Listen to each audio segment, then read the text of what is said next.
All right, so the kids have their little Totino's pizzas. So now we are going to make a Stromboli from the actual book recipe.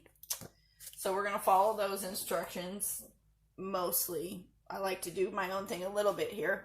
Okay, so the first thing I'm going to do is, we're going to get to use a few of these different items. So what you're going to want to do is put some parchment paper down on your tray that you're going to use here. And this I love. Okay, this is their oil spritzer. I put olive oil in it. You can put any kind of oil you want in it. Vegetable, avocado. I have avocado sitting right here. But I chose olive oil because I use that the most when I'm baking and stuff. So I love this thing because this replaces my need to buy so many sprays. You know, those can get really expensive. What are they, like $4 a piece? And I go through maybe 4 of them a week because I don't pour and fry a lot anymore, so I use spray. So this is a massive money saver for me. So here's how it works, okay?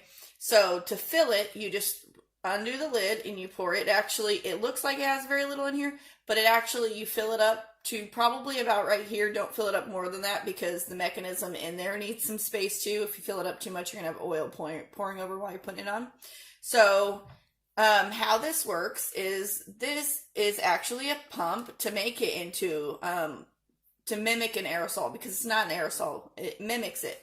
So what you want to do is pump it like you would a bike tire pump. Okay, so we're gonna pump it until it's too hard.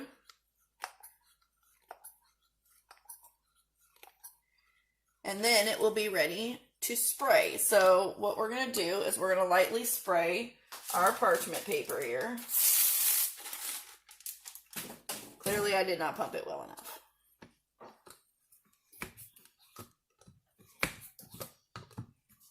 I did half the tray and then it stopped. But that's okay because you can just do it again.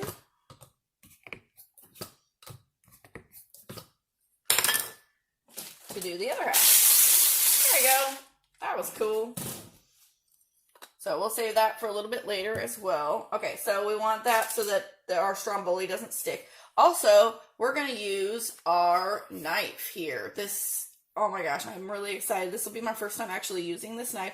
And I need to use this knife because, full disclosure, I did not cut these onions. They are kind of all over the place in their size. My husband is still learning. He's actually doing a fantastic job, but... So to put it in a Stromboli, I'm going to need to run a knife through it to make it smaller because they're small Strombolis. We'll just make the onions really small, so I probably don't need this many onions. But full disclosure, I happen to actually love onions. So I tend to overdo it where most people wouldn't want as many onions. But I'd rather have more than I need prepped than what I'm actually going to use, because I can always put it back in the bag, right? And since they were all different sizes, I can't just quickly hold it in place and run. Okay, so gotta work quicker. My phone's running out of space to record. Okay, so we have our Stromboli here, or our dough here. So what we're going to do is we're just going to layer stuff in it. So we're going to start with the cheese, and we're going to want to roll it. So make sure if you have larger cheese, you cut it in half. Matt loves provolone. He asked for provolone in it, so we're going to put some provolone down. And then we're going to do some pepperoni. Got some large pepperoni from the deli. And some salami. Okay, and so a Stromboli, it needs to actually have all the layers all the way across, so that's what we're going to do when we roll. But you don't want it too close to the edge because we're going to try to keep the cheese inside of it. So, see how fast I can do this before my phone yells at me again. All right. For me, and the sizes that I'm using, that's 3 across for this. And I like them in half. You may be wondering why I'm not putting them in full if I have that much space to fill it. But I like them in half because it makes for easier rolling. So you're not trying to roll a whole piece, you're trying to roll half pieces. They're easier that way. Now, if you have the tiny pieces of pepperoni and salami, it's not going to matter as much.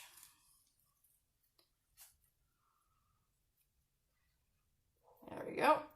No need to be terribly pretty. And then we're going to take our onions and we're going to sprinkle them. I'm going to try not to put too many because my husband doesn't like onions quite as much as I do. He loves onions though. Okay.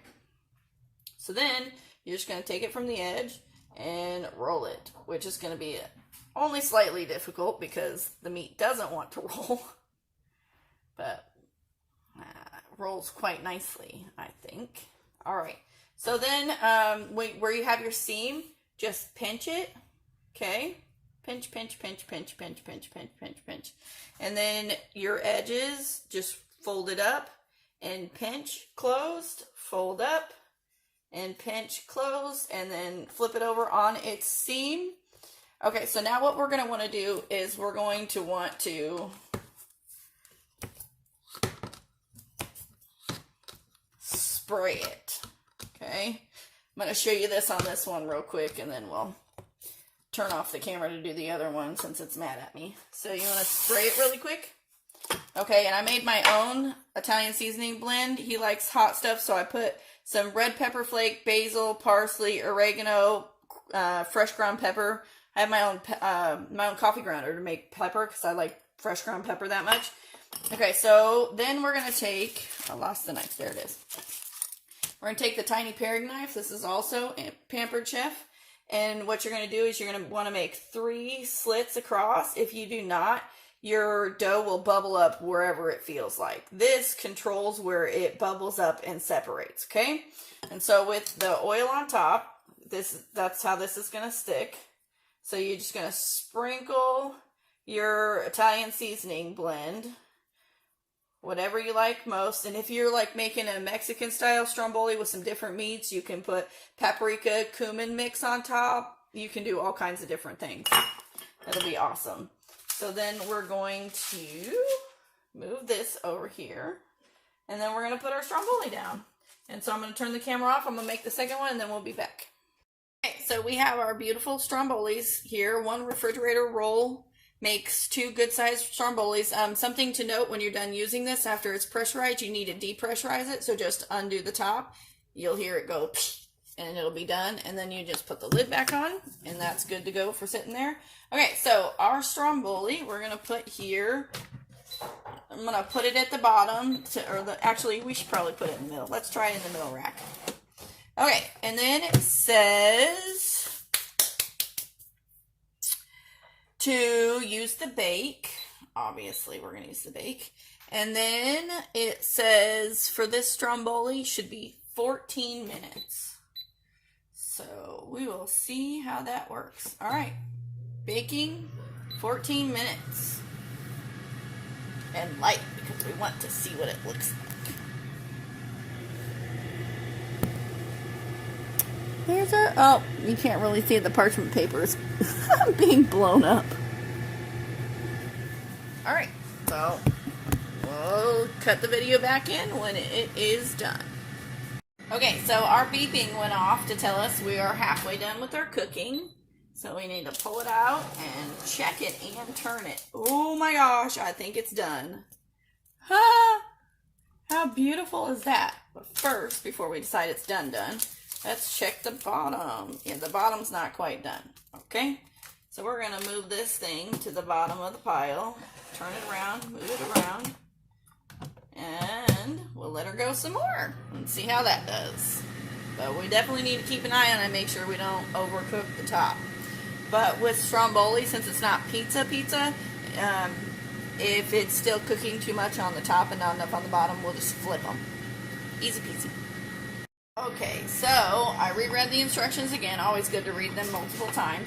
So it actually says halfway through the cooking time when you hear the beeping to flip them. So you're going to cook them upside down. It does say with tongs, and we're definitely going to need some tongs. So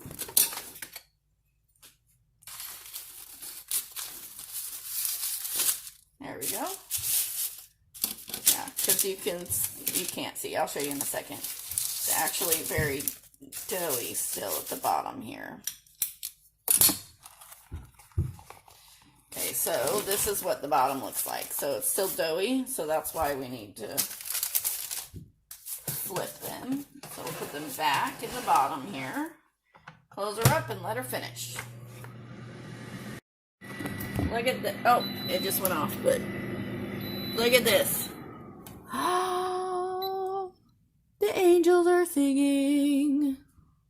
How beautiful is that? All right. Pull it out of here. And how amazing are these oven mitts? Look at me hold this. No heat coming through. Pretty cool. Okay, so here are our Strombolis.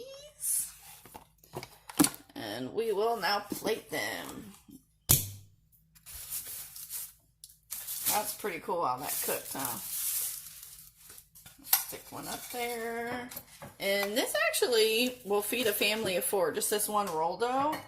It made 2. And so if you have a bigger family than that, I'm going to need more help than that. Yeah, this one's breaking in half.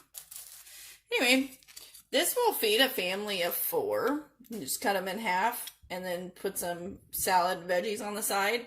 Or if you have a bigger family than that, like I do, I would do 2 of these. So then that would make 4 of this size Stromboli, and you can make them all at once. Pretty cool. Food edit for their recipe here. I would actually start baking on the bottom, and when that's done, then flip it and bake on the top, because I don't know if you can tell, but it ended up a little bit soggy because it had to sit on its top. So the instructions say to do it this way and then flip it over and bake it the rest of the way with the bottom side up, but then that made it a little bit wet instead of nice and crispy on the top here. So recipe edit, start it on the bottom, flip it over, then do the cooking on the top, okay?